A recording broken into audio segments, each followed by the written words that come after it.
In 1962, a partner at a prominent Los Angeles law firm began packing his briefcase for the last time. He was walking away from a stable legal career to start an investment company, a move his colleagues at the firm considered a reckless gamble. This was Charlie Munger. He didn't have a background in finance or a degree from a prestigious business school. To the established players on Wall Street, he was an outsider with no formal training in their world. At the time, the market was dominated by investors hunting for cigar-butts, low-quality, dying companies that were trading for less than their scrap value. It was a strategy built on spreadsheet math and short-term liquidations. This chart tracks what happened when Munger applied a different logic to that market. Over the next 14 years, his firm produced a 24.3% annual return, nearly quadrupling the performance of the Dow Jones Index. Munger didn't outcalculate the market using financial theory. He outthought it by applying the investigative rigor and logic of a trial lawyer to every investment case. Munger's perspective was shaped long before he entered the markets. By his early 30s, he had served in World War II and faced the collapse of his first marriage. These years were marked by severe financial strain and the loss of his young son. He was forced to navigate extreme personal loss while simultaneously rebuilding his professional life from scratch. During this period, Munger practiced a discipline common to trial attorneys, the strict separation of emotion from judgment. He worked to prevent personal distress from clouding his objective analysis of a situation. A skill his close associates noted became a permanent part of his character. This ability to isolate facts from feelings became a professional advantage.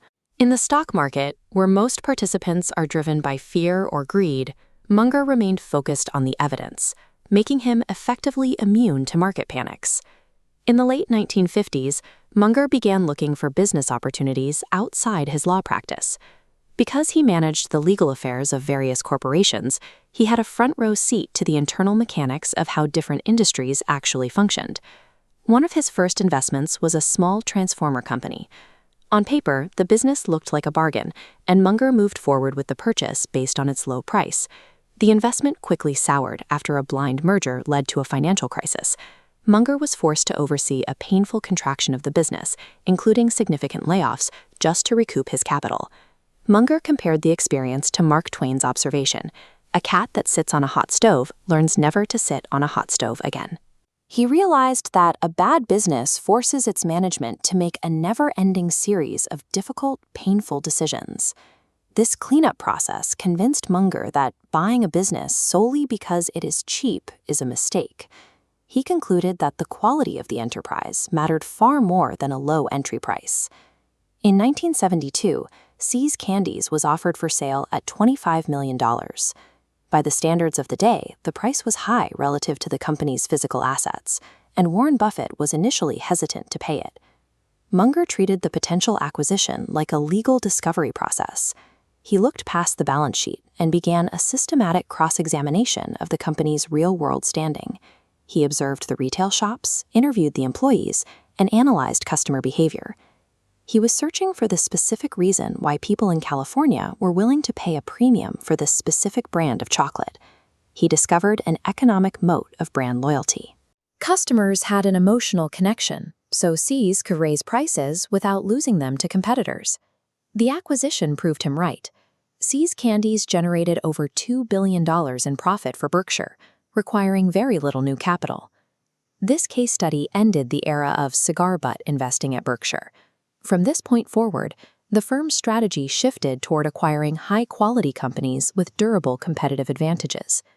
To protect these investments, Munger utilized a legal reasoning tool called Inversion. In a courtroom, a lawyer must anticipate every possible argument the opposing counsel might use to destroy their case. Munger applied this reverse thinking to every stock he considered buying. Here is the inversion process in action. While others focused on profit projections on the left, Munger focused on hazards on the right. In airlines, he asked, how could this fail?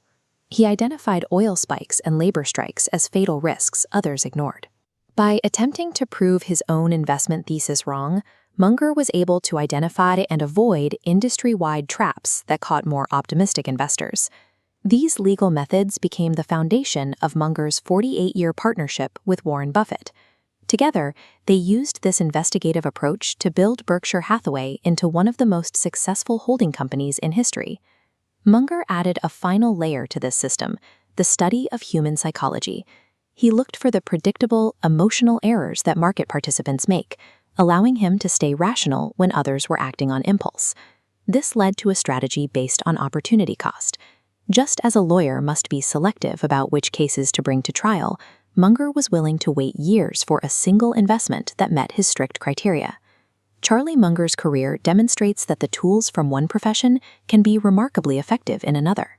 By applying legal rigor to the world of finance, he didn't just play the game, he changed the way the game was played.